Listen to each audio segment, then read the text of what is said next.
What if I told you that one of the most powerful numbers controlling your life is a number you've never chosen, never signed up for, and might not even exist yet? A number that can decide whether you get an apartment, a car, a phone plan, or even a job interview.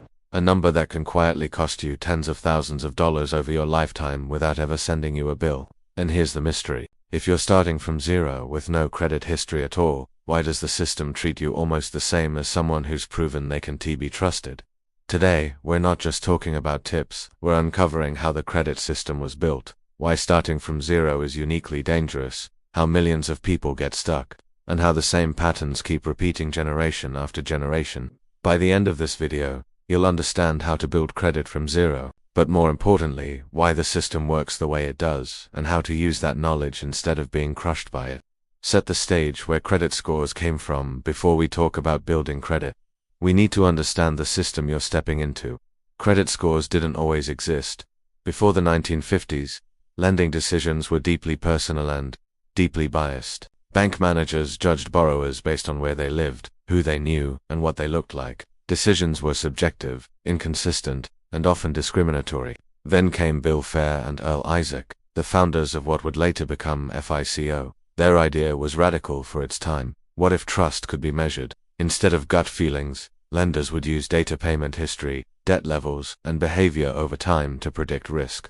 The goal was efficiency and fairness. But here's the twist: they didn't fully anticipate. A system built to measure past behavior punishes people who have no past at all. And that's where the story of building credit from zero really begins. Origins. WHY. No credit is a problem when you start with zero credit. You don't start at the bottom, you start invisible. From the lender's perspective, this is terrifying. Imagine lending money to a stranger who has never borrowed anything before. No proof they'll pay you back. No evidence they won't disappear. So the system assigns you a silent label: high uncertainty risk.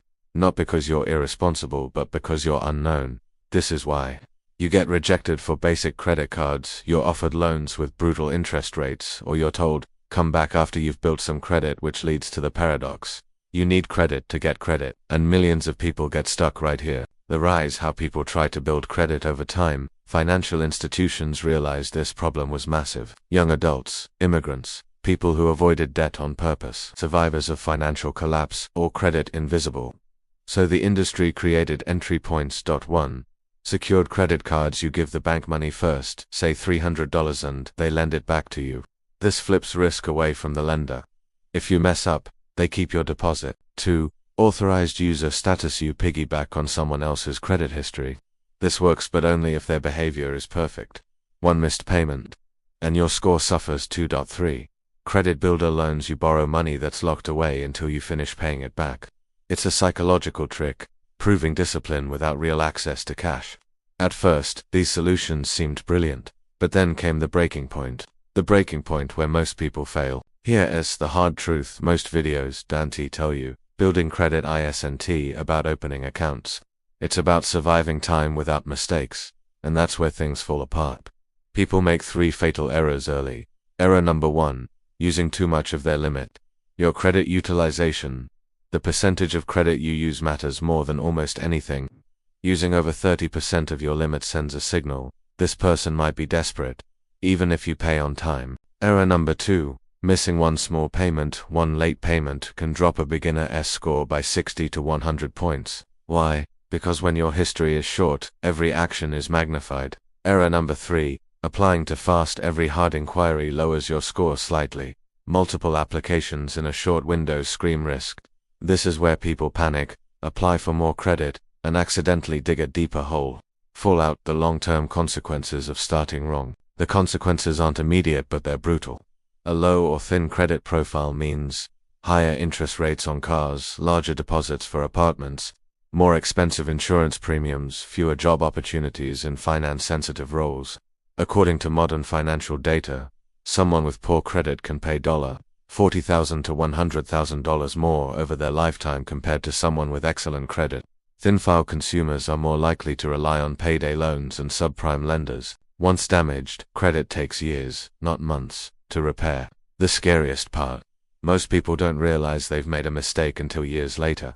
Failed fixes: why quick hacks don't work. This is where the internet gets dangerous. You've probably seen advice like, Open 5 cards fast. Carry a balance to boost your score. Closing accounts doesn't matter. Most of these are half-truths or completely wrong. Carrying a balance does not help your score. Closing old accounts can hurt your average credit age. Opening too many cards too fast increases risk signals. The system rewards boring, predictable behavior over clever tricks. There is no shortcut, only structure. Modern parallels, the pattern repeats. Here's the shocking pattern. Every generation repeats the same credit mistakes. Students graduate with no financial education. Immigrants arrive invisible to the system. Gig workers earn money but lack traditional credit proof. Meanwhile, algorithms decide faster than ever. Artificial intelligence now flags risk in milliseconds, often amplifying early mistakes instead of forgiving them. The system didn't become more human, it became more efficient. Which means you have to be intentional. How to build credit from zero, the cause and effect path. So what actually works? Chronologically, here's the proven path. Open one starter account, secured card or build a loan. Use less than 10% of the limit, pay in full. Automatically, every month, do nothing else for 6 months, add one more account, repeat. Patience, credit scores, reward time, consistency, and restraint, not effort, not intelligence, not hustle, just proof, slowly accumulated. 3 clear takeaways. Takeaway number 1. Starting from zero is not neutral, it's risky. Treat your first year like a probation period. Takeaway number 2. One mistake early can cost years later. Automation beats willpower every time. Takeaway number 3. Credit is not wealth, but it decides how expensive your life will be. Final warning and open-ended thought here. The uncomfortable truth. The credit system doesn't care if you re good with money. It only cares if you behave predictably within its rules. The question isn't whether the system is fair. The question is, now that you understand it, will you let it control you? Or will you control how it see? If this video helped you see credit differently, hit like so more people escape the same trap.